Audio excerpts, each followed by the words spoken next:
말라기서 2장 우리 3절에 있는 말씀,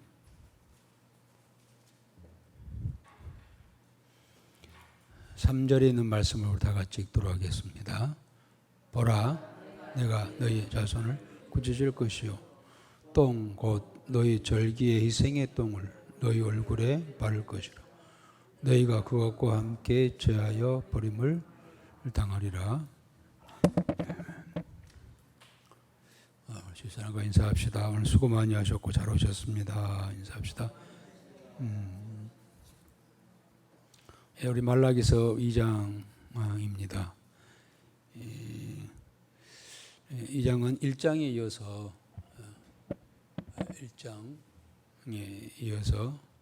계속되는 말씀이죠. 두 가지 이야기가 오늘 말라기서 2장에 나옵니다. 먼저는 1장에서 제사장들의 잘못된 그러한 지도 어력으로 인하여서 하나님께서는 그들에게 복을 저주로 바꾸시는, 그리고 이제 후반에는 이제 백성들에게 향하여 말씀하죠.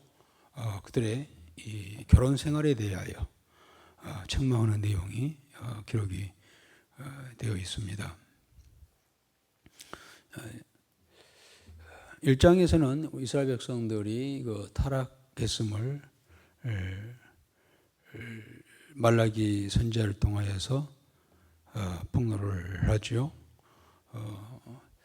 특히 제사장들은 레위지파 하나님께서는 12지파 중에 레위는 야곱의 네 번째 아들이었죠. 첫째 아들, 둘째 아들, 셋째 아들 다 적혀놓고 제쳐놓고 넷째 아들인 레위를 하나님께서 택하여서 언약을 하시죠. 그래서 그 중에 하나가 이제 제사장들은 레위 후손들에 의해서 이제 세워지게 됐는데, 그 정도 특권을 얻었지만은 이 레위 후손인 제사장들은 그들의 그 특권을 올바로 사용하지 못했던 것이죠. 1장에서는 그들이 제사장으로서의 그 역할 과정에서 오히려 하나님의 이름을 멸시하고 율법을 허무는 일을 그렇게 했던 것이죠. 그래서 오늘 2장에서는 그들에게 약속한 모든 축복이 저주로 받기에 될 것을 선언하고 있는 내용입니다. 그리고 10절에서 16절, 10절 이후에서는 유다 백성들을 향하여 그들은 이 순수함, 성결성을 잊어버리고 이 결혼에 있어서 이방인들과 혼인하는 조강지처를 벌이고, 그리고 학대하면서 오히려 이방 여인들과 그렇게 자폰을 함으로 인하여서 그들의 육적, 영적 그 순수성을 잃어버린 것에 대하여 책망을 하십니다. 그래서 이 하나님께 세우신 이 결혼 규례에는 하나님께서 세우신 또 약속하신 그러한 축복의 그러한 일인데, 그것을 깨뜨리는 그런 악행을 고발하는 내용이 10절 이후로 나오고 있습니다. 좀 더 우리가 1장에서 제사장들의 잘못된 것들은 뭡니까? 그들 자신이 영적 타락이 왔기 때문에 그렇겠습니다만은 백성들이 가지고 와서 드리는 제사 제물이 이 제물을 말씀대로 율법대로 흠없고 정결한 것으로 드려지게 했어야 됐죠. 그래서 예물도 잘 검열을 하고 이것이 하나님께 드릴 만한 것인지 잘 검열하고 이렇게 드려야 되는데, 오히려 그들이 어쩌면 좋은 것은 그들이 매다 판다든지 자기 것으로 사용하고 뭐 흠집 있는 것, 눈먼 것, 저는 것, 병든 것을 이렇게 드리게 되죠. 그들의 생각은 물론 하나님을 사랑하는 마음이 없었기 때문이겠지만은 어차피 제단에 번제단에서 태우면은 눈먼 것인지 저는 것인지 병든 것인지 무슨 상관이 있겠어? 라는 그런 마음이었겠죠. 다 태워지는 건데 라고 생각하면서 그런 것을 했겠죠. 그러나 중요한 것은 물론 재물이 뭐 병든 것이나 저는 것이나 눈먼 것을 하나님께서 그 자체를 받으신 것은 아니죠. 다 제사하고 나서 그 고기를 제사장들이 모여서 나눠 먹거든요. 병일에서 일하는 사람들이 하나님 드시지 않아요. 그런데 문제는 그러한 것을 드리는 구별되지 않는 제물을 드리는 그들의 마음과 그들의 정성과 그리고 무엇보다도 하나님께 율법에 그와 같은 것을 드리도록 했던 그 규례를 어긴 것이죠. 말씀을 어긴 것이죠. 거기에 대하여 하나님께 지적하면서 그것은 나를 멸시하는 일이다. 아무렇게나 적당히 그렇게 하나님 앞에 드리는 것들은 하나님의 이름을 멸시하는 것이다 라는 것이죠. 그래서 우리의 삶 속에서도 우리가 좀 하나님을 섬기고 하나님을 주인이라 이렇게 하면서도 우리 사람은 적당히 하고 그냥 남는 것으로 하고 이런 모습이 우리 모습이 아니냐 신앙생활에 있어서 그런 것들을 아주 책망하는 그런 것들을 오히려 제사장들이 잘 교육시키고 잘 분별하고 구별하고 해서 정상적인 백성들로 하여금 바른 그러한 신앙을 갖게 만들어야 되는데 오히려 제사장들이 그것을 오히려 해치는 그러한 일을 했다고 하는 겁니다. 지도자는 자신의 경건에 대하여 책임져야 되겠지만 또 따르는 사람들에게 그들의 잘못된 것들을 바로 고쳐야 할 그런 책임이 있다고 하는 겁니다. 우리가 자녀들이 잘못하면은 누가 욕먹습니까? 부모가 욕먹죠. 부모는 자식들을 잘 이제 양육하고 가르치고 해야 되는데 자녀들이 잘못했는데 부모를 욕합니까? 그런 것들이죠. 그런 것이죠. 백성들이 잘못했어요. 그러나 하나님께서는 1장에서도 그렇고 오늘 2장에서도 그렇습니다만 제사장들을 책망하고 합니다. 그것은 잘못 가르쳤다는 거예요. 거기에 또 잘못 가르쳤다는 것은 뭘까요? 본인들이 그렇게 살지 않았다는 거예요. 자녀들도 잘못된 자녀가 있지 않아요. 잘못된 부모가 있을 뿐이지. 그러듯이 잘못 본을 보였다고 하는 것이죠. 그래서 백성들이 잘못 행동하는 것에 대해서 지도자들, 제사장을 책망하는 그러한 내용을 1장에서 아주 적나라하게 지적을 하면서 말씀하셨죠. 이어서 오늘 2장에서도 거기에 대한 제사장에 대한 처벌이라고 해야 될까요? 그 이야기를 하고 있습니다. 자, 어떻게 하나님께서는 그러한 제사장들을 벌되게 하시는가? 우리 1절, 2절 우리 다 같이 읽겠습니다. 너희 제사장들아 이제 너희에게 이같이 명령하노라. 만군의 여호와가 이르노라. 너희가 만일 듣지 아니하며 마음에 두지 아니하여 내 이름을 영화롭게 하지 아니하면 내가 너희에게 저주를 내려 너희의 복을 저주하리라.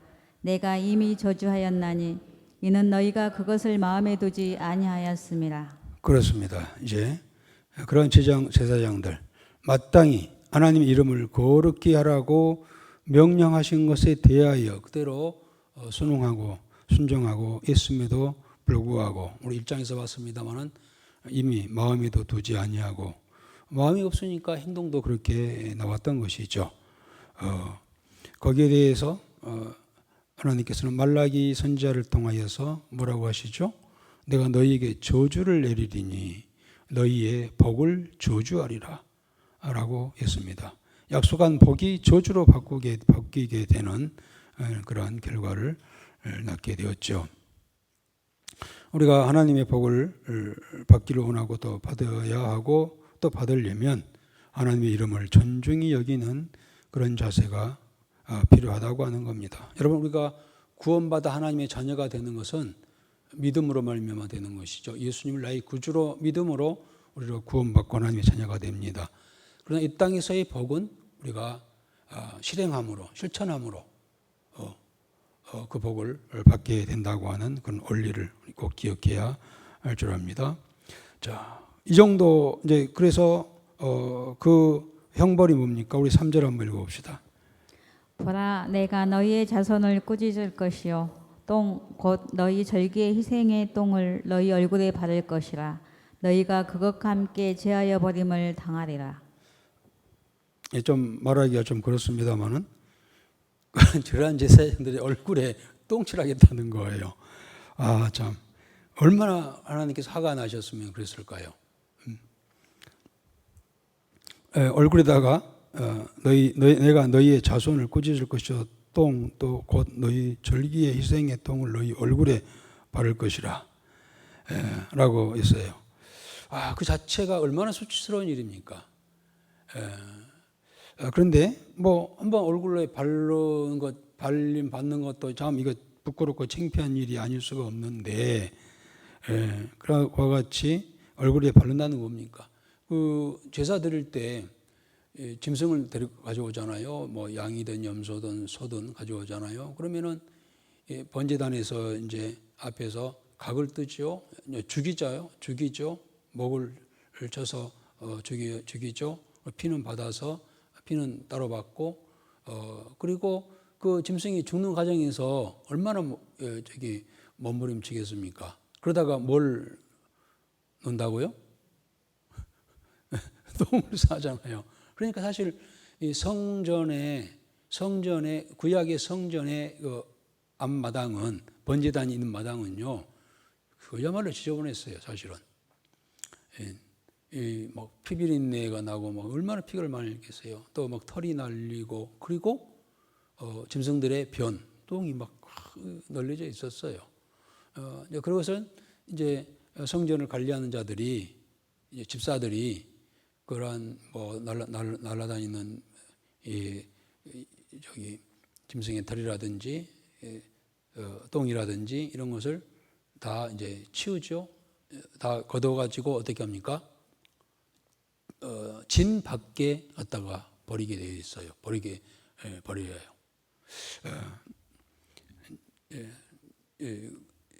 그래서 제사장의 얼굴에 똥을 바른다는 말이 무엇일까요? 똥은 뭐 어떻게 채워지게 된다고요? 진 밖으로 버린다고 했잖아요. 그래서 이 제사장들을 내가 버리겠다는 거예요. 얼굴에 똥 한번 칠하는 거, 그것 자체도 수치스러운 일이지만은 곧 하나님께로부터 버림받게 된다는 거예요. 이 세상에서 가장 무서운 형벌은 교수형이 아니고 총살형이 아니라 하나님께 버림받는 것이죠. 그래서 제사장이 얼굴에 똥을 바른다고 하는 것은 내가 너희를 버리겠다라는 그러한 의미로 그렇게 말라기 선지를 통해서 이렇게 말씀하시는 것이죠. 더불어서 우리 4절 5절 계속 읽어보겠습니다. 만군의 여호와가 이르노라. 내가 이 명령을 너희에게 내린 것은 너희와 세운 나의 언약이 항상 있게 하려 함인 줄을 너희가 알리라. 너희와 세운 나의 언약은 생명과 평강의 언약이라. 내가 이것을 그에게 준 것은 그로 경외하게 하려 함이라. 그가 나를 경외하고 내 이름을 두려워하였으며. 하나님께서 그렇게 말씀하시면서 제사장들의 그런 약속한 복을 갖다가 저주로 바꾸시고 그것으로 이제 실질적으로 내가 너희를 버리겠다라고 하시면서 사실은 4절에 내가 이 명령을 너에게 내린 것은 그렇게 하라고 하는 것은 레위와 세운 나의 언약이 항상 있게 하려 함인 줄 너희가 알리라. 레위는 누구라고요? 제사장들이죠. 그 약속을 내가 나와 약속했던 것이 항상 너희에게 있게 하려고 하는 것을 너희가 잘 알 것이다. 그 약속이 뭐냐면은 5절에 레위와 세운 나의 언약은 생명과 평강의 언약이라 라고 그렇게 했습니다. 그런데 오히려 그렇지 아니함으로 인하여서 그들에게 있어서 하나님께서 레위와 맺은 언약이 생명과 평안의 약속, 평강의 약속인데 그들이 바로 자기 역할뿐만 아니라 백성들을 잘 지도하지 못한 것들에 있어서 징계로 인하여 그 생명과 평강을 누릴 수 없게 되었다는 거예요. 그렇죠? 이것은 우리가 단순히 생각할 때도요. 우리가 마음에 기쁨과 평안이 있을 때가 언제일까요? 진정한 기쁨과 평안이 있을 때가 언제일까요? 좋은 집을 사고 좋은 차를 사고 맛있는 것을 먹을 때일까요?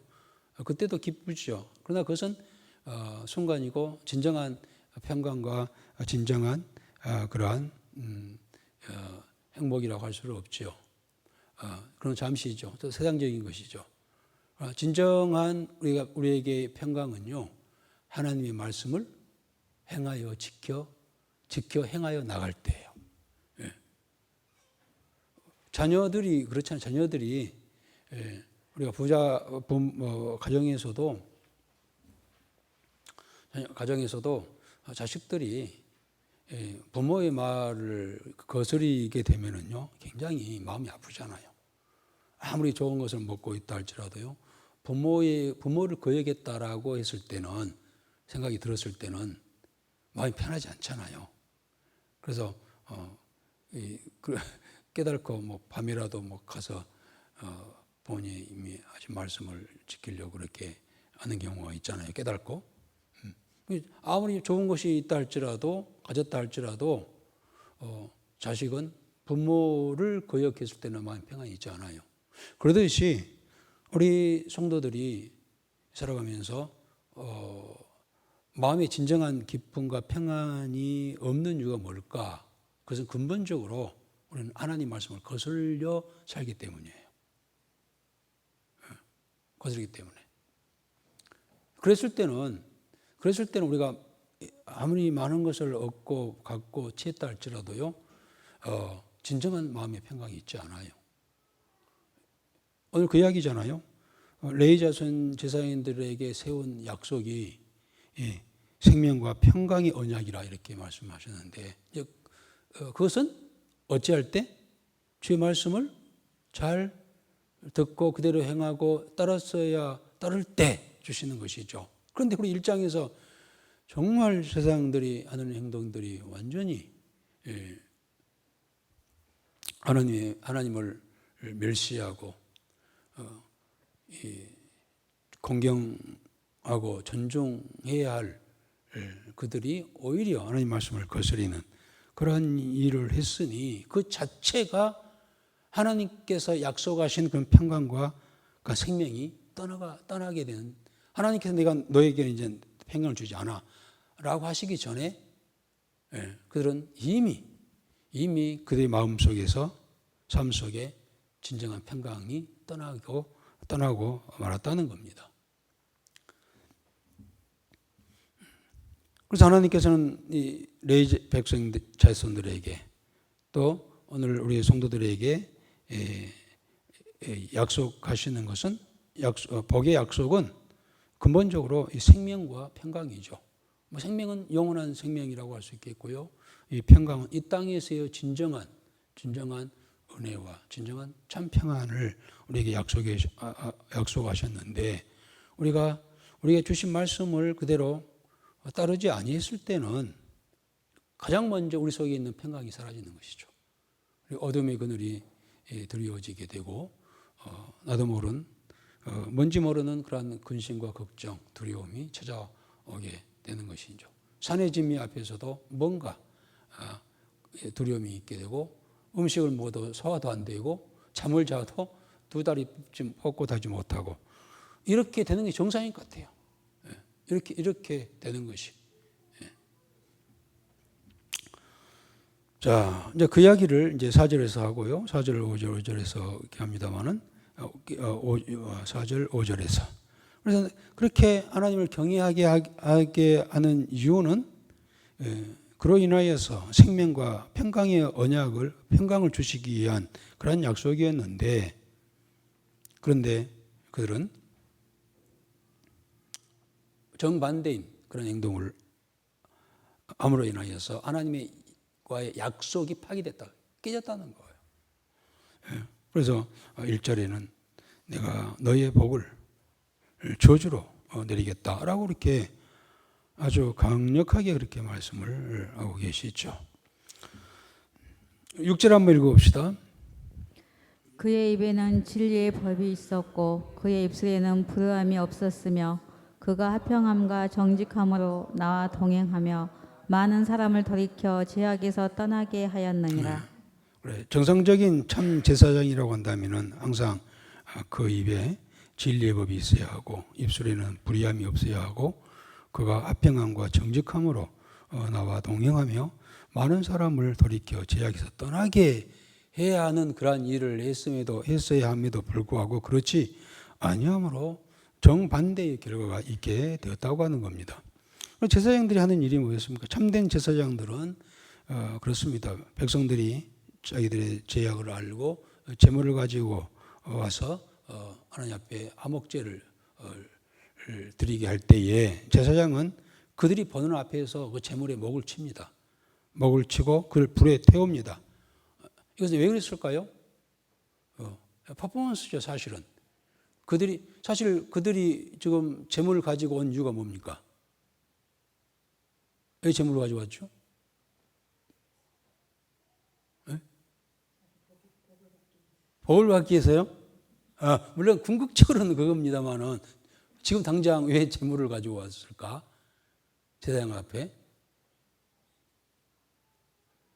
뭐 여러 가지 제사법이 있기는 합니다만은 속죄제를 드릴 때 속죄제에서 제물을 가지고 백성들이 가져왔어요. 그러면은 그 제물을 가지고 온 백성은 그 사람은 어떤 사람이라는 거예요? 죄를 지은 사람이라는 거예요. 죄를 지은 사람이요. 그래서 죄를 짓고 대신 죄 지었으니까 죽어야지 자기가.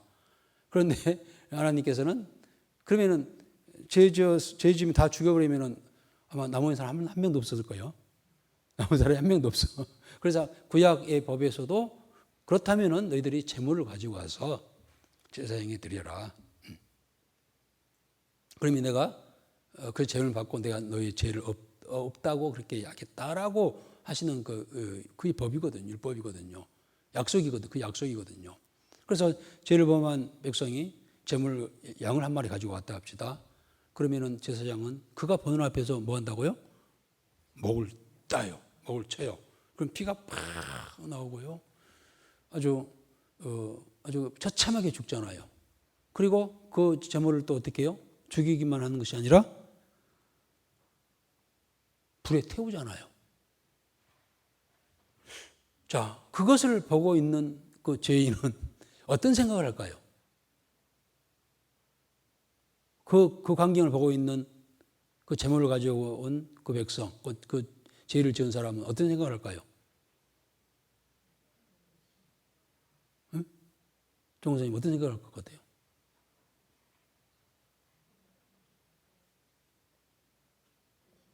그래가지고 예?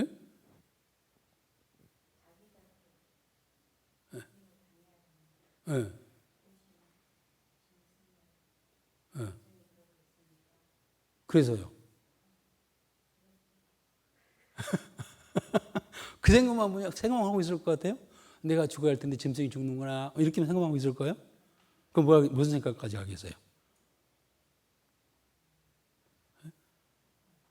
와, 문제 있네. 그 처참한 모습을 보면서 죄는 자기가 지어놓고는 지금 짐승이 목이 따서 피가 흘리고 죽고 막 다 각을 떠가지고 다 자르잖아요. 막 토막 내가지고 번제단에 올려 불을 태우잖아요. 그걸 보면서 어떤 생각을 하겠다고요? 내가 죄를 지었는데 불쌍하게 저 짐승이 죽는구나 하고 그렇게 뭔가 감성적인 생각하고 있을 것 있나요? 그럼 어떻게 해요? 예? 예? 예? 뭐라고 다시 해요? 바로 그거예요, 바로 그거. 그 이야기를 안 하셔요. 그걸 보고, 양 불쌍해. 이 정도가 있으면은요. 이건, 그러니까 우리 회계도 지정이 3요소가 있어야 된다 했잖아요. 지정이. 지는 자신이 죄를 지었다는 것을 깨달고 속죄제물을 가져왔잖아요. 그 다음에 두 번째는 감정적으로, 근데 이 양이 제사장에 의해서 그가 보는 앞에서 살해돼 죽잖아요. 그 죽어가는 모습을 보면서 아우 막 아파하잖아요. 아까 우리 정목사님 거기까지만 이야기하려고 그랬어. 아이고 내가 죽어야 되는데 저 양이 죄진 죽구나. 아이고 어쩔고. 이걸 하나님께 보여주시려고 그렇게 하라고 하셨을까요? 아니요. 세 번째 의지가 발동돼야 돼. 다시는 내가 죄를 짓지 아니하겠다 하고 죄 짓지 않는 거예요. 이게 온전한, 그리고 다시는 그 죄를 짓지 않는 것이 회개예요. 이걸 원하시는 것이거든요. 보달라고 하나님께서는 양을 잡아가지고 가져오라고 해가지고 막 죽여가지고 막 각을 떠가지고 번제단에다가 불을 피운 데다가 얼려서 막 냄새나게 막 하고 막 그렇게 할까 했을까 이렇게 생각하지만은 그게 목적이 아니라 사실은 그 과정을 통하여서 다시는 내가 어째서 그랬는고 그랬을까 하며 통곡하면서 내가 다시는 내가 죄를 짓지 아니하겠노라 하고 다짐하고 가서 다시는 그 죄를 짓지 않는 것에 방점이 있는 거예요. 그렇게 하기 위해서 그렇게 하시라고 하는 겁니다. 그래서 진정한 참 이 제사장은 그 일을 함으로 인하여서, 정상적으로 함으로 인하여서 그로부터 죄를 떠나게 해야 하는 것이 제사장의 임무인데 전혀 그 의미를 상실해버리고 가져온 재물부터 그냥 병든 것, 저는 것, 눈먼 것, 대충 가져온 것을 가져온 것도 그냥 받아가지고는 그 사람이 가져온 그 재물이 그런 재물이라면 그 사람이 진정한 그 회개하는 마음을 가져왔겠어요? 형식적으로 가져왔지. 이미 말씀에는 율법에는 그러한 것들을 하나님께 드려서는 안 된다라고 구구절절히 레위기서에서 기록했건만 그런 것을 갖고 온다는 것은 뭐예요? 그가 이미 그 마음의 중심에 회개하고자 하는 마음이 있지 않는 거예요. 그것을 참 제사장이 그런 것들을 잘 구별해서 잘못됐으면은 참 교육을 시키고 해서 바른 그러한 재물관, 바른 신앙관을 가르쳐야 되는데 이 제사장들이 자기 스스로도 그런 타락했기 때문에 마음에 하나님 중심에 하나님이 없기 때문에 대충 아주 태우면 뭐 다 똑같은 거예요. 병든 것이나 저는 것이나 뭐 그것이지 뭐 대충 가져와 뭐 이렇게 해야 될 거 아닙니까? 그러니 교육이 됐겠어요? 그러니 그가 회개를 하겠어요? 그렇게 해놓고는 또 가서 똑같이 죄 짓고 죄를 오히려 방조하는 그러한 역할을 제사장들이 하게 되었다는 거예요. 그 이유가 뭘까? 왜 그랬을까? 물론 가장 근본적으로는 제사장이 타락했기 때문이요. 왜 타락했을까? 7절 한번 읽어봅시다. 7절. 제사장의 입술은 지식을 지켜야 하겠고 사람들은 그의 입에서 율법을 구하게 되어야 할 것이니 제사장은 만군의 여호와의 사자가 됨이거늘. 그렇습니다. 제사장의 입술은 지식이라고 하는 것은 뭡니까? 하나님 말씀이죠. 또 사람들은 그 입에서 율법을 구하게 되어야 할 것인데 제사장은 만군의 여호와의 사자이기 때문에 그렇게 해야 되는데 제사장들 타락해가지고 소위 성경도 안 보고 성경도 안 읽고 기도도 안 하고 그래도 영감도 없고 하다 보니까 사람들은 어떤 사람들이에요? 일반 백성일 수 있겠지만은 상담하러 온 사람이 죄를 짓고 문제가 있어서 이 신앙 상담을 하러 온 사람이 이 제사장 입술에서 바른 말씀을, 바른 지도를 받아야 할 텐데 제사장의 입술은 지식이 있지 않고 그리고 모르니까 그냥 대충 그렇게 이야기하다 보니까 백성들을 바른 길로 인도해야 할 자들이 오히려 제약의 길로, 망할 길로 인도하게 되었다는 겁니다. 그러니 온 백성들이, 온 유대 백성들이 다 타락을 할 수밖에 없었다고 하는 겁니다. 8절 한번 읽어봅시다. 너희는 옳은 길에서 떠나 많은 사람을 율법에 거스르게 하는도다. 나 만군의 여호와가 이르노니 너희가 레위의 언약을 깨뜨렸느니라. 그렇습니다. 옳은 길에서 떠나 많은 사람을 율법에 거스르게 해도다. 아주 타락한 그 당시 신앙의 종교 지도자들이, 제사장들이 타락이 있기 때문에 백성들을 바로 인도하지 못했다고 하는 겁니다. 왜 그랬을까? 나는 요즘에 우리 연대 우리 신앙 생활에 비춰보면은요, 참 제사장들은 목사라고 했을 때 제사장들이 바른 것을 가르쳐 줘야 되잖아요. 바른 말을 해주고 바른 길로 가르쳐 주고 잘못된 것들은 책망하고 그렇게 해야 되는데 책망을 못해.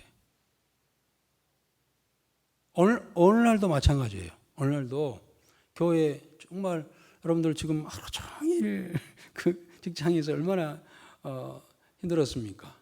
지쳐인 상태에서 그래도 수요일이라고 생각하고 알고 믿음을 가지고 나왔는데 여기서 좋은 말, 고운 말을 써줘야지 권사가 돼가지고 그 모양이야?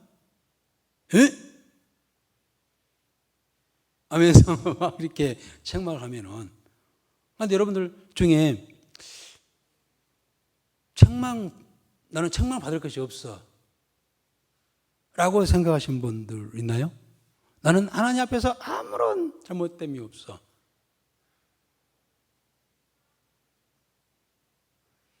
나는 지극히 정상적으로 살아가고 있어 라고 하신 분 있나요? 오늘 오신 분들은 다 그런 분들이었으면 좋겠고, 그런데 우리 그러잖아요. 정말 뜯어보면은 여러분 율법이요 613가지예요. 법이 물론 10계명만 보고 있지만은 그 613가지를 딱 압축시켜 놓은 것이 10계명이에요. 그러니까 10계명을 이렇게 벌쳐 놓으면은요 613가지예요. 얼마나 조항이 많은지 몰라요. 그 613가지 조항이 안 걸릴 사람이 없어. 사실은 그러잖아요. 그러나 이제 보다 더 나은, 보다 더 하나님 말씀대로 살아가도록 하기 위해서 612가지를 잘했다 할지라도 한 가지 잘못했어, 우리 종 목사님이. 그러면 목사인 저는 어떻게 될까요? 612가지 잘했어. 너무 잘해. 그런데 한 가지 잘못했어. 그럼 어떻게 해야 돼요? 에? 그래, 원사님 612가지 잘했으니까 내가 봐줄게요. 이럴까요? 그렇게 한다면 인본주의야. 그렇다면은 더 아주 강하게 말하면 싹군이야. 한 가지 잘못한 것들에 대해서 바로 이야기해 줘야 한다는 거예요. 책망해 줘야 되는 것이죠. 알려줘야 하는 것이죠. 아프지만, 고통스럽지만, 잔소리 같지만 해줘야 돼. 그런데 그렇게 하고 있을까요? 안 하고 있을까요? 못 하고 있을까요? 못 하고 있어. 안 하고 있어. 아이고, 오신 것만으로도 고맙고 감사해요. 또 잘못한 것을 말하고 가르쳐주고 또는 책망하면은 우리 정 권사님 어떤 생각을 할 것 같아요? 이 교회만 교회야? 저기 개자식 교회도 있고 또 저 포도원 교회도 큰 교회. 잘 됐어요. 이번에 내가 큰 교회로 갈 거야. 포도원 교회 갈 거야. 개자식 교회 갈 거야. 그렇게 했어요? 안 그러겠어요? 내가 엄청 뭐라 했어, 목사가. 권사님이 돼가지고 뭐 하는 거야? 새벽 기도도 안 나오고. 이렇게 아니라, 아이고, 목사는 내 사정도 모르고 맨날 새벽 기도 나오라고 뭐 어쩌고. 에이, 나 이참에 나 저 개자식 교회로 갈 거야. 할 거야, 안 할 거예요? 거짓말 하지 말고. 목사 다 알고 있거든. 그러면 가버려. 그러면 목사는 갈까봐 말 못 하는 거야. 안 하는 거야. 알면서도 잘못된 것을 알면서도 못해. 그때 당시 이 분위기가 아니었겠는가, 제사장들이. 제사장들이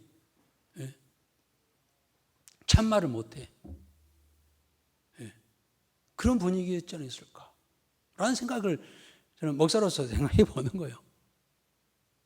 그래서 결국은 이 교인들이 교회에 오기는 오지만은 말씀으로 바로 쓴 사람이 없어. 다 종교인들. 그래서 오직하면은 이 중에 한 명이라도 천국 가게 된다면 다행이다. 라는 생각을 때로는 갖게 된 이유가 뭐겠어요? 참 신앙의 교육을 시킬 수가 없어. 눈치 보느라고. 그래서 어느덧 요즘에 목사들이 거짓 목사들이 되어가고 있어. 잘못된 것을 방조하는. 다 같이 타락해가는 그런 시대가 아닌가. 그렇죠. 교회 오면 제일 듣기 싫어하는 소리가 그거잖아요. 회개하라는 소리잖아요. 그럼 제가 우리가 대선지서 들어가면서요, 굉장히 갈등을 많이 했어요. 선지서는 다 지적하는 거잖아요. 다 얘기하고 막 책망하고. 안 그래도 겨우 교회 왔는데요. 교회 왔더니 맨날 죄를 드러내고 책망하고 회개하라고 하니 듣기 싫어.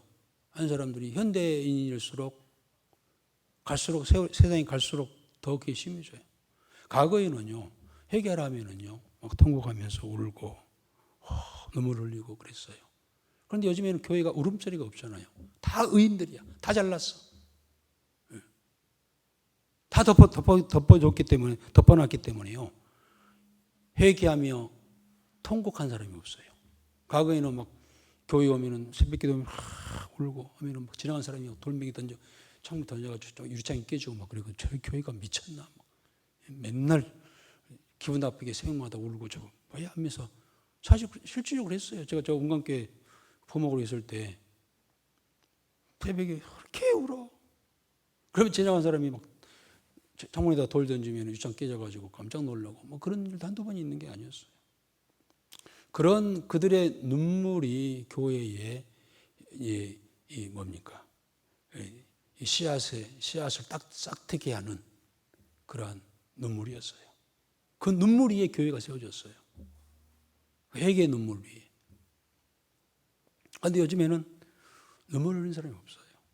다 아이고 잘하네, 아이고 어유 잘해 이러고 가니까 자기가 잘한 줄 알고 회개를 하지 않아. 그리고 어쩌다 회개하라면 기분 나빠해. 왜 회개하라고? 이런 분위기가 아니었는가. 그런데 오늘 그 이야기 하잖아요.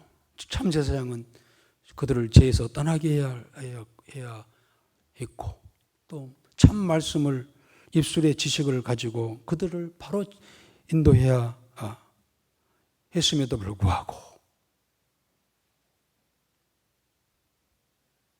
오히려 그것이 계속 되다 보니까 8절 한번 읽어봅시다.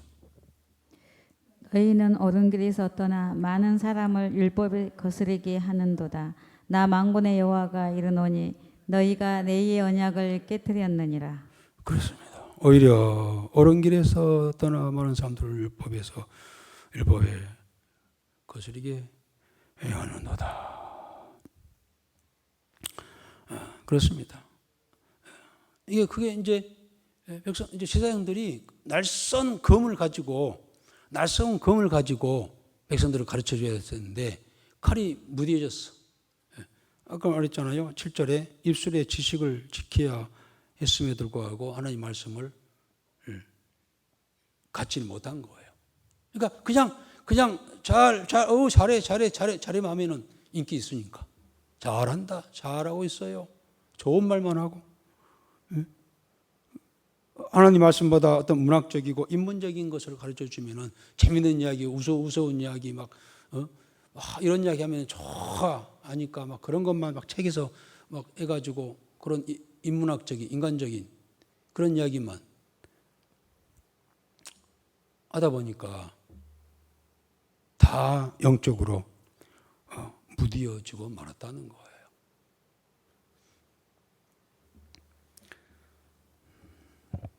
결국은 그로 인하여서요.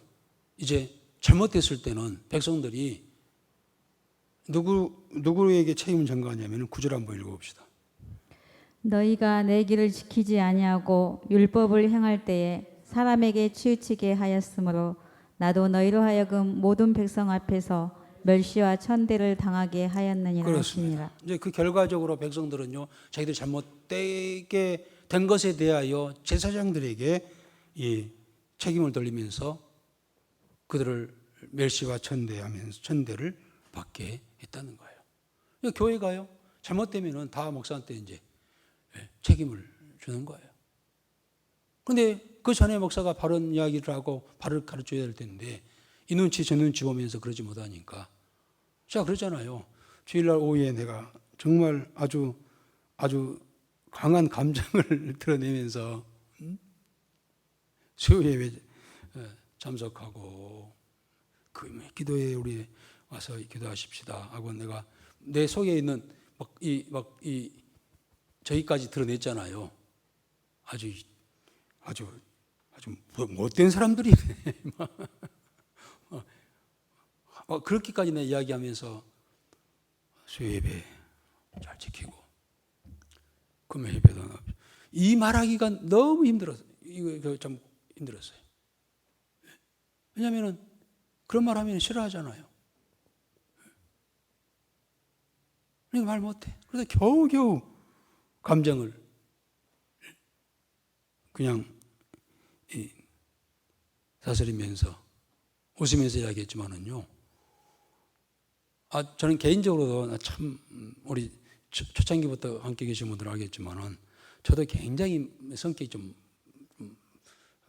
좋게 말하면 유화해졌고 다듬어졌고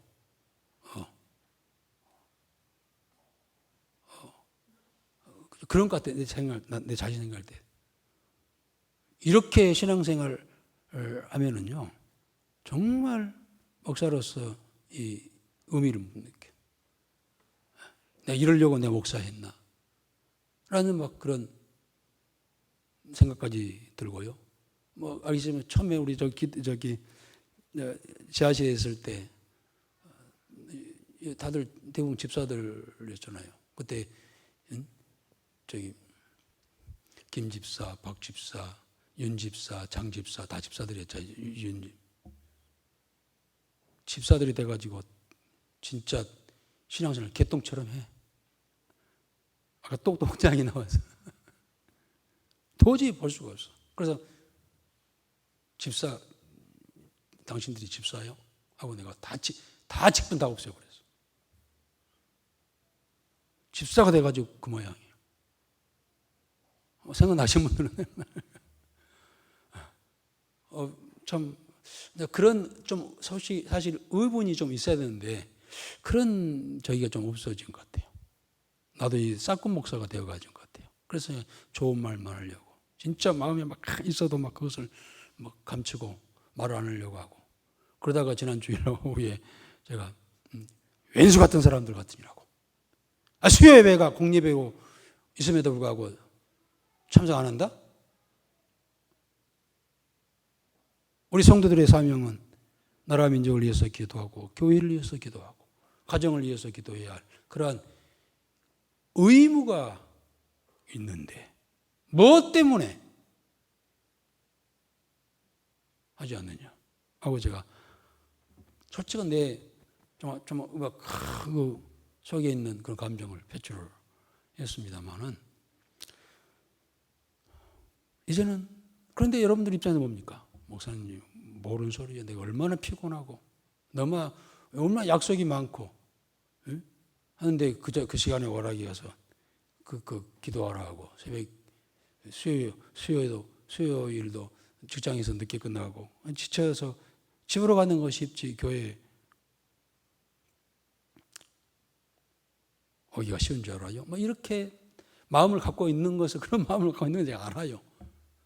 그렇다고 해가지고 그래 그렇게 하십시오 그렇게 하시면 하고 해버리면 어떻게 합니까?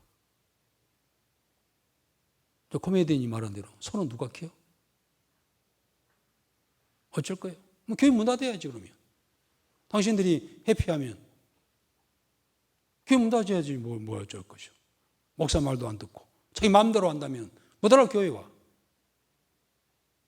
너는 목사라고 불러. 목사가 그 일을 하도록 세운 자들인데 목사라고 부르지 말든지 아직 왔으면 목사의 말을 듣고 지켜야 할 걸 지키고 해야 할 텐데 이것도 아니고 저것도 아니고 그럼 나더러 지금 이 시대에 좀 말라기 시대에 비사장 같이 하라는 건가? 그냥 그래 좋은 거야 그래야 그래 이렇게만 하고 할까?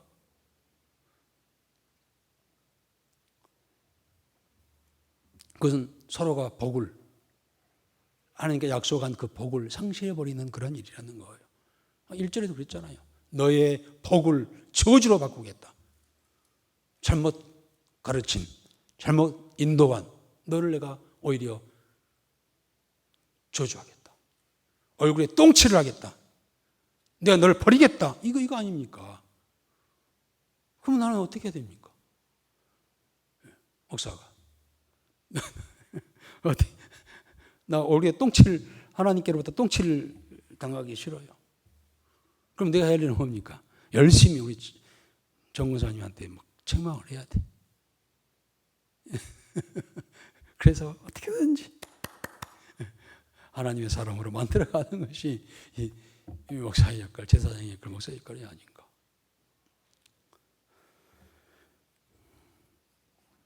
그것까지 이제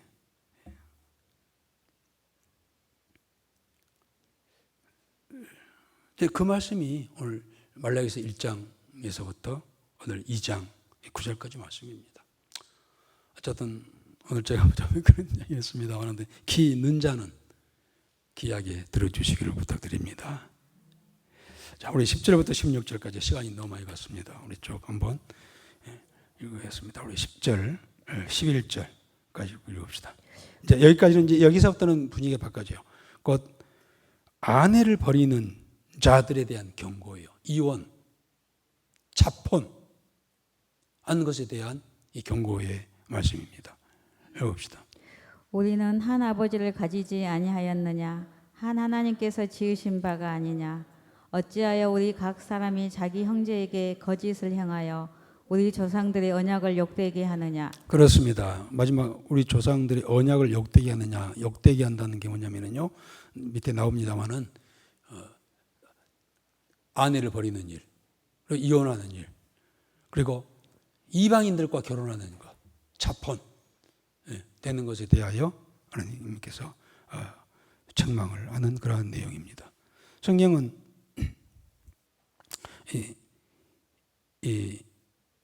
자, 그러면은 우리 11절 계속 읽겠습니다.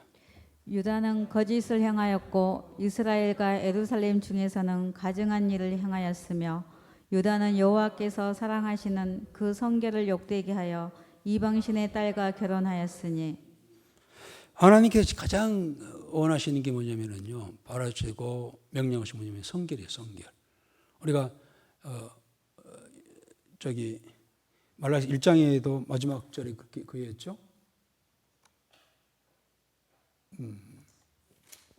스가랴서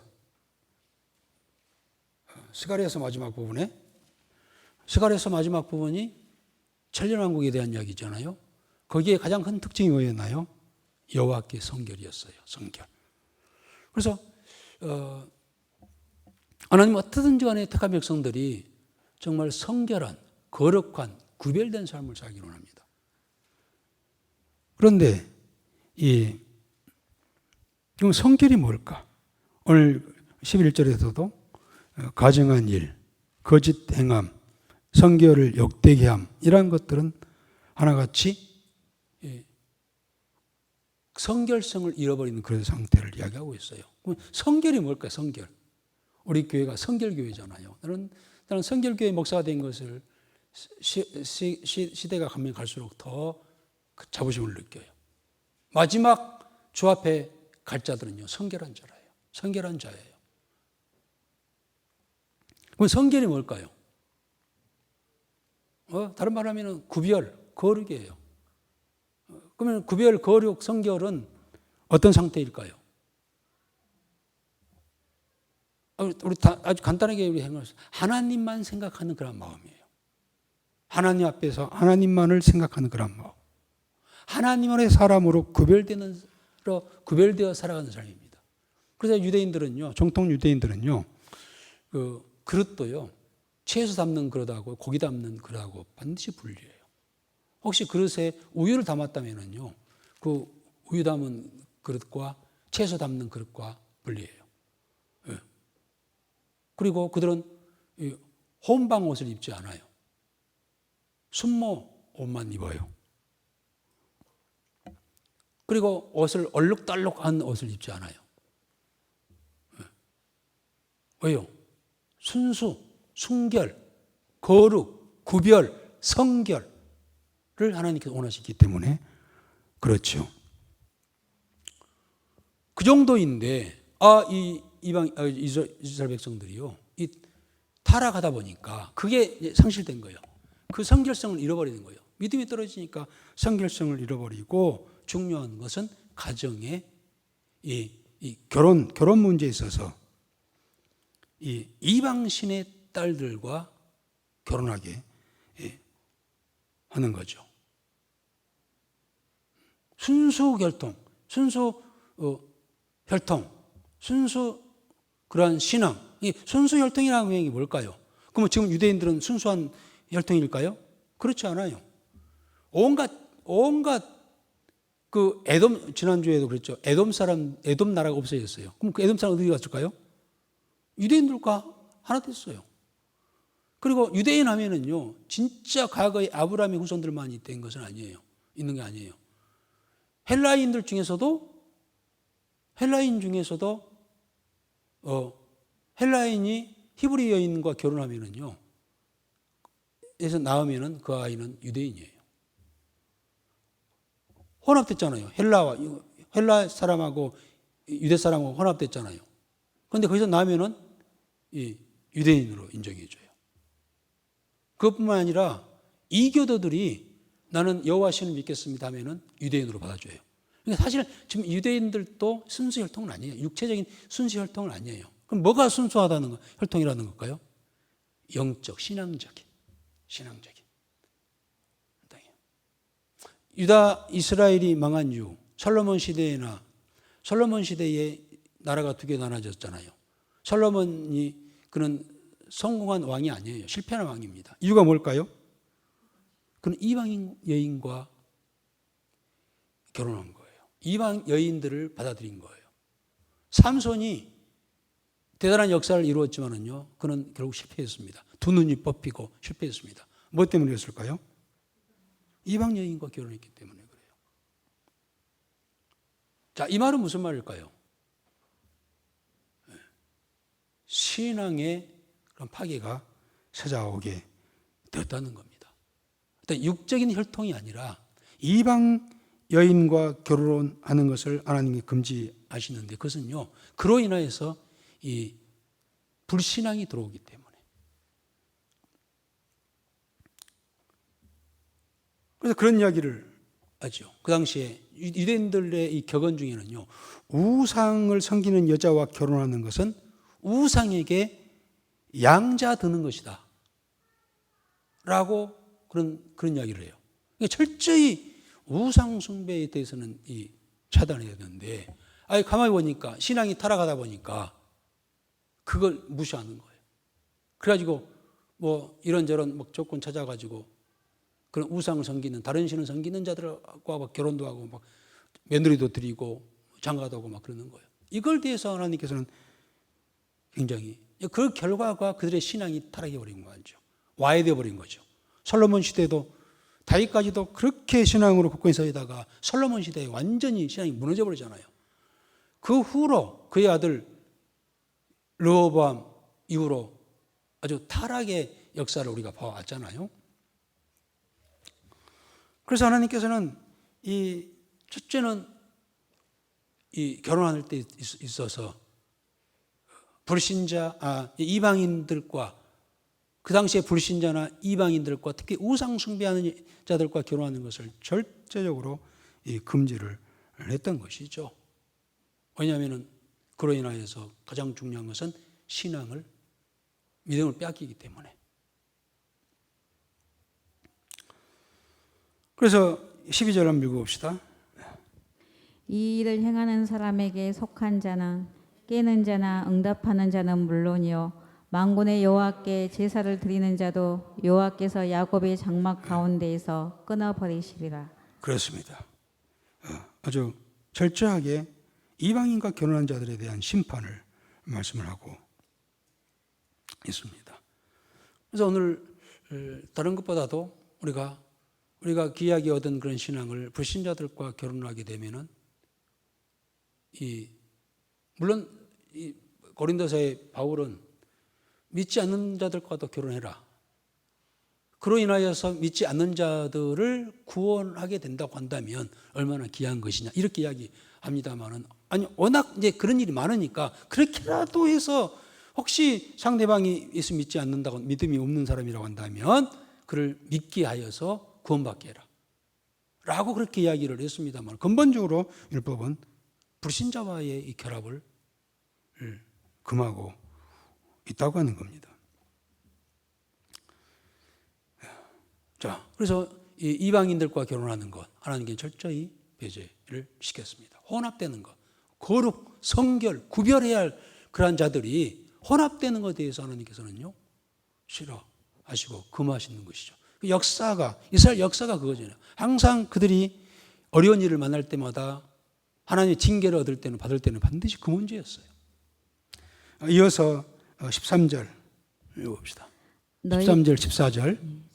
너희가 이런 일도 행하나니 곧 눈물과 울음과 탄식으로 여호와의 제단을 가리게 하는도다.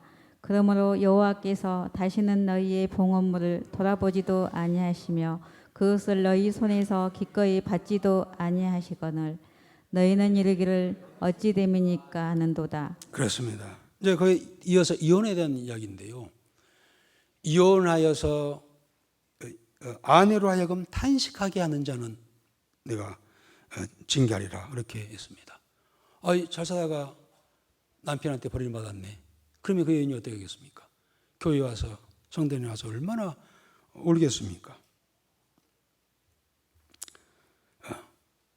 그렇게 하는 자는 하나님께서 벌하시겠다고 하는 거예요. 그러한 자들의 기도를 듣지 아니하시겠다는 것이죠. 그래서 예수님께서 이 말씀을 하시면서 마태복음 5장에 그런 말씀하셨죠. 예물을 제단에 드리다가 거기서 너 형제에게 원망을 들을 만한 일이 있는 줄 생각나거든 예물을 제단 앞에 두고 먼저 가서 형제와 화목과 그 후에 와서 예물을 드리라. 이혼당한 여인은 얼마나 억울하겠어요. 그래서 성전에 와서 통곡하며 올 때 하나님께서 그 모습을 보시고 얼마나 애처롭게 생각하시겠냐는 겁니다. 그러한 자들을 내가 벌하겠다라고 이렇게 말씀합니다.